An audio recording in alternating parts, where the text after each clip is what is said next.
Señor ministro Carrasquilla, antes de que empiece la tradicional jauría alrededor de la discusión de los artículos típica del presupuesto, quisiera que me pusiera atención en esta, que me parecen los datos que arroja lo que usted hizo, su trabajo, tratando de componer unas cifras como presupuesto del año entrante. En primer lugar, la discusión política del presupuesto siempre es seguida después de una discusión que ya no es política, es cerrada, no pública, que es la del recorte del gasto, en donde el ministro tiene el poder omnímodo de usar tijeras y cambiar lo que decide el Congreso. Y entonces aquí se convierte esto en un poco en una dialéctica retórica. Tendríamos que ver qué es lo que se ha ejecutado del presupuesto que este Congreso aprobó hace un año y comparar las cifras con lo ejecutado. Y lo ejecutado mide no solamente ineficiencias de instituciones en particulares, sino política también. Por ejemplo, ¿cuánto lleva los presupuestos alrededor de la paz ejecutados? Es el menor sector en ejecución del gobierno nacional. Es decir, el gobierno nacional ha decidido no ejecutar los recursos de paz, sino en un porcentaje tan pequeño que lo convierte en el sector de menor ejecución dentro de los grandes conglomerados presupuestales. Eso no lo decidió el Congreso, lo decidió el gobierno y usted, ministro, pero en particular los responsables de las carteras que tienen que ver con el tema. O agricultura, como decía Gustavo Bolívar, en un tema más amplio, pero que tiene que ver con la paz de Colombia o con la guerra. Solo se ha ejecutado a la fecha de un presupuesto que ya aquí se dijo era pequeño, 35%. De 2.6 billones que este Congreso decidió se gastara en agricultura, solo se han gastado 900.000 millones. ¿Eso qué es? O pura y simple ineficacia, incapacidad de un sector específico del gobierno, o una política. No les importa la producción, la agricultura, entre ellas. ¿O qué decir de ciencia y tecnología, que tanto debate mediático tuvo hace un año y tanta presión por aumentar el presupuesto en este Congreso? Y resulta que lo ejecutado a la fecha es el 14%. Es decir, o hay una inmensa incapacidad en quienes administran el sector de ciencia y tecnología en el gobierno, o hay una política explícita de no hacer ciencia y tecnología en Colombia. Una de dos, o una combinación de ambas. Pero si pasamos de esas cifras de ejecución a su comparación con el presupuesto, me parece que hay unos nubarrones que hay que, por lo menos, evidenciar. Ya veremos si se convierten en la tormenta perfecta o no. Por ejemplo, este Congreso aprobó, no el Senado realmente, la Cámara, la ley de financiamiento. El Senado no tuvo oportunidad de discutirlo.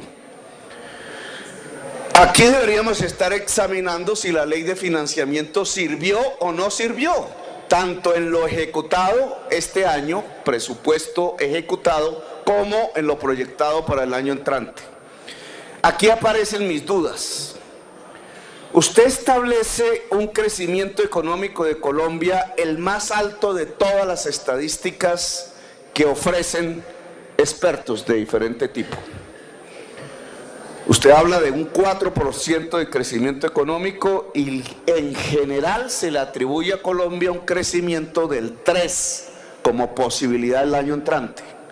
Esa diferencia de un punto es un punto que puede representar cerca de 3 o 4 billones de pesos menos de ingresos, específicamente en ingresos tributarios, los ingresos tributarios son una consecuencia del conjunto de la economía y de su crecimiento, y hay una forma de medir impactos de crecimiento a través de la elasticidad.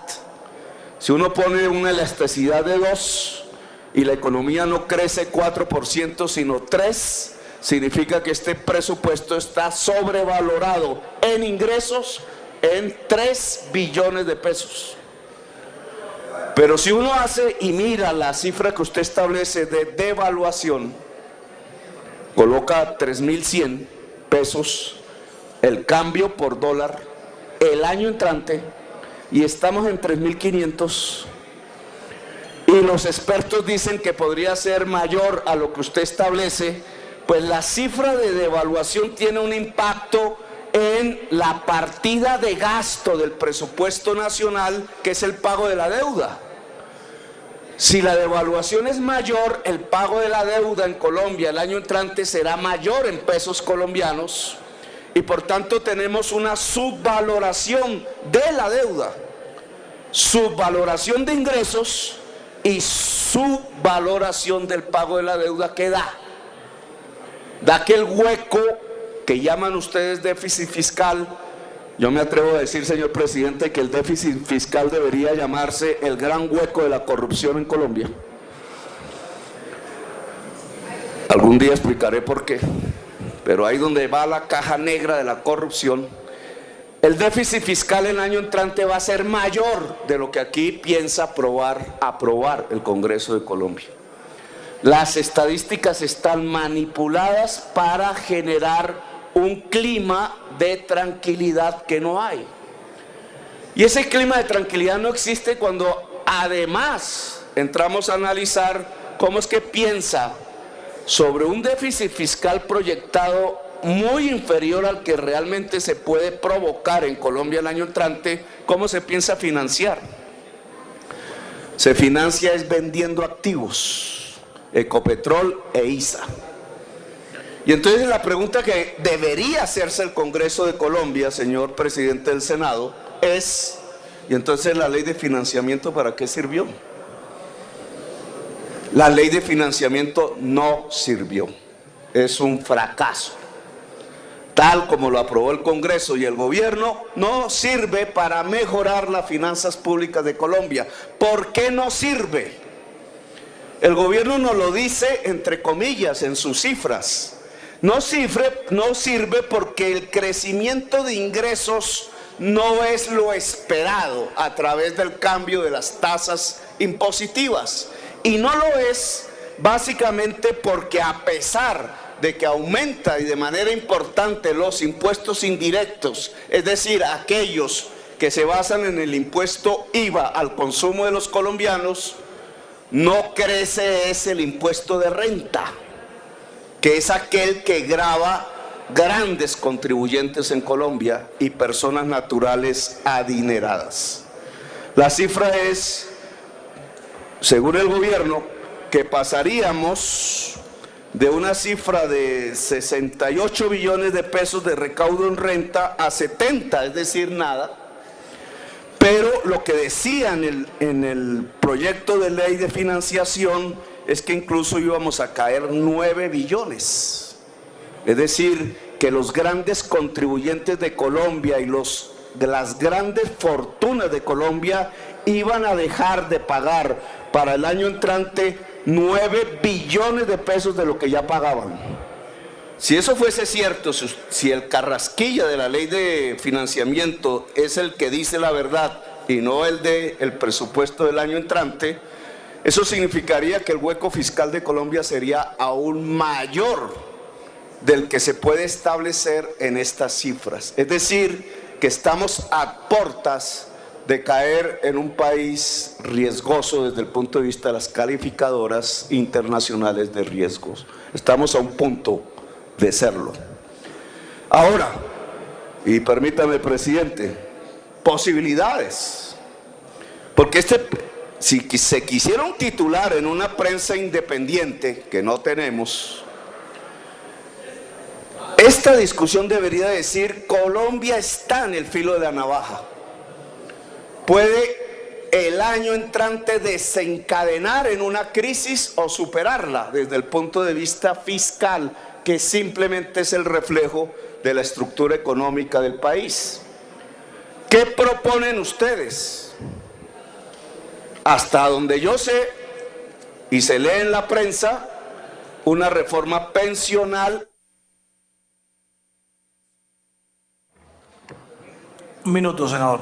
En el sentido de debilitar Colpensiones o acabarlo. Es decir, aumentar las transferencias del mundo del trabajo y la producción hacia Luis Carlos Sarmiento Angulo y el grupo antioqueño. Protección y Porvenir. Si lo hace, fracasa la economía nacional.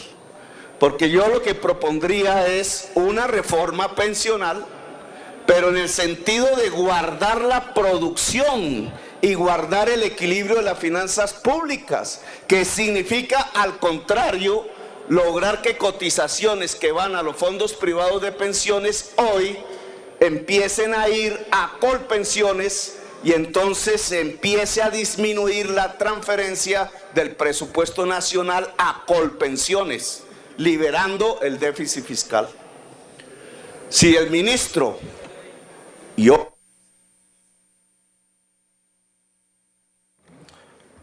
Un minuto, senador.